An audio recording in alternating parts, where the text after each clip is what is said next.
के स्टूडेंट्स को। Lesson first cell में माइटोकॉन्ड्रिया टॉपिक रहेगा आज का। What is mitochondria, discovery of mitochondria यानी कि माइटोकॉन्ड्रिया क्या है और माइटोकॉन्ड्रिया की खोज किसने की, स्ट्रक्चर ऑफ माइटोकॉन्ड्रिया, माइटोकॉन्ड्रिया की संरचना किस प्रकार की होती है, एंड फंक्शंस, माइटोकॉन्ड्रिया का क्या कार्य होता है, इन सब के बारे में चर्चा करेंगे। माइटोकॉन्ड्रिया, माइटोकॉन्ड्रिया का मीन्स होता है माइटोज एंड कॉन्ड्रियंस। ठीक है, माइटोस का मीन्स होता है यहाँ पर थ्रेड लाइक स्ट्रक्चर यानी कि धागे जैसी संरचना, और कॉन्ड्रियंस का मतलब होता है ग्रेन्यूल्स यानी कि छोटे छोटे पार्टिकल्स। माइटोकॉन्ड्रियंस, व्हाट इज माइटोकॉन्ड्रिया क्या होता है। माइटोकॉन्ड्रिया जो होता है वो प्लांट सेल और एनिमल सेल दोनों में पाई जाती है। ये जो माइटोकॉन्ड्रिया का स्ट्रक्चर देख रहे हो आप, ये प्लांट सेल और एनिमल सेल दोनों में पाई जाती है। यूकेरियोटिक कोशिका द्रव्य में अनेक छोटे छोटे गोलाकार एवं कणिका में आकार की संरचनाएं होती हैं। जो यूकेरियोटिक सेल्स होती है यानी कि जिनके अंदर बहुत अच्छे तरीके से केंद्रक डेवलप होता है, वो होती हैं यूकेरियोटिक कोशिका। और यूकेरियोटिक कोशिका के साइटोप्लाज्म में अनेक छोटे छोटे गोलाकार कणिका में एवं छड़ के आकार की संरचनाएं होती हैं, जिसे हम लोग क्या कह देते हैं, माइटोकॉन्ड्रिया।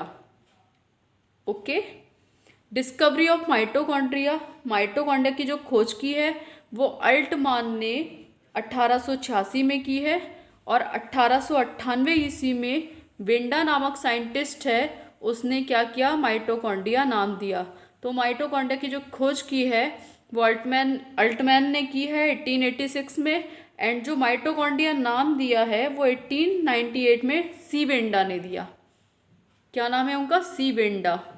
इम्पॉर्टेंट है, एग्जाम में पूछा जाता है, ध्यान रखिएगा। स्ट्रक्चर ऑफ माइटोकॉन्ड्रिया, माइटोकॉन्ड्रिया की संरचना कैसी होती है, तो देखिए जो माइटोकॉन्ड्रिया होता है वो कोशिका के जो सेल होती है उस सेल के कोशिका द्रव्य में दोहरी झिल्ली से घिरा होता है। कौन सी झिल्ली से, दोहरी झिल्ली से घिरा होता है, यानी कि जो बाहर वाली झिल्ली होती है उसको हम लोग बोल देते हैं आउटर मेम्ब्रेन यानी कि बाह्य झिल्ली, और जो अंदर वाली झिल्ली होती है उसे बोल देते हैं हम लोग इनर मेम्ब्रेन यानी कि अंतः झिल्ली। तो माइटोकॉन्ड्रिया का जो स्ट्रक्चर होता है वो दोहरी झिल्ली से घिरा होता है। ठीक है, बाहरी झिल्ली में यानी कि इस वाली झिल्ली में क्या होती है उसको हम लोग बोल देते हैं आउटर मेम्ब्रेन यानी कि बाह्य झिल्ली, और जो अंदर वाली झिल्ली होती है उसे बोल देते हैं हम लोग इनर मेम्ब्रेन यानी कि अंतः झिल्ली। तो माइटोकॉन्ड्रिया का जो स्ट्रक्चर होता है वो दोहरी झिल्ली से घिरा होता है। ठीक है, बाहरी झिल्ली में यानी कि इस वाली झिल्ली में क्या होता है, कई सारे पोर्स होते हैं। क्या होते हैं, कई सारे पोर्स भी होते हैं, और साथ में ये सॉफ्ट होती है। जो बाहर वाली झिल्ली होती है उसमें बहुत सारे छोटे छोटे पोर्स होते हैं, इनके छिद्र होते हैं, और ये कैसी होती है, मुलायम होती है वाली जो झिल्ली होती है। ठीक, भीतर वाली झिल्ली में यानी कि जो इनर मेम्ब्रेन है, जो आंतरिक झिल्ली है, उसमें उंगली जैसे पोर्स, उंगलियां जैसे होती है ना हमारी, इस उंगली जैसे क्या पाए जाते हैं, पोर्स पाए जाते हैं। ये दिख रहे हैं आपको, ये पोर्स होते हैं उंगली जैसे, जिन्हें हम क्या कह देते हैं, क्रिस्टी कहते हैं। क्या कह देते हैं, क्रिस्टी। ठीक, इन क्रिस्टी के ऊपर माचिस के तीली के समान संरचना, यानी कि माचिस की तीली आपको कैसी दिखाई देती है, ऐसी, तो इन क्रिस्टी के ऊपर माचिस की तीली के समान संरचना पाई जाती है। इस माचिस की तीली के समान संरचना को हम नाम दे देते हैं F1 पार्टिकल या फिर ऑक्सीसोम्स कहते हैं।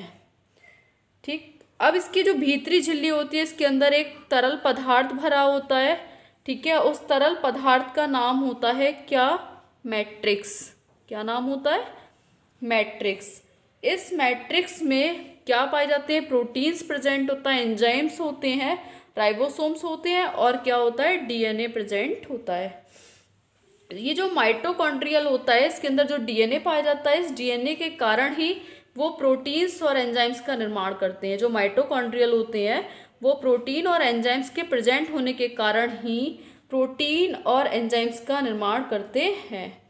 ये जो बाहरी झिल्ली होती है आपके, जो आउटर मेम्ब्रेन है और जो इनर मेम्ब्रेन है, इनके बीच का जो स्थान है और उस स्थान को हम लोग बोल देते हैं पेरी माइटोकॉन्ड्रियल स्पेस।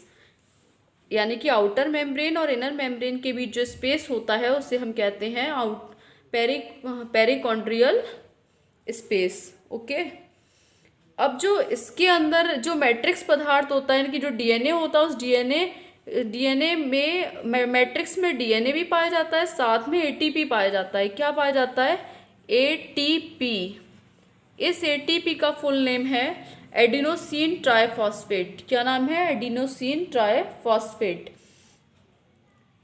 इसका अब आता है फंक्शंस। इसका प्रोटीन और एंजाइम्स का निर्माण करते हैं। ये जो बाहरी झिल्ली होती है आपके, जो आउटर मेम्ब्रेन है और जो इनर मेम्ब्रेन है, इनके बीच का जो स्थान है और उस स्थान को हम लोग बोल देते हैं पेरीमाइटोकॉन्ड्रियल स्पेस।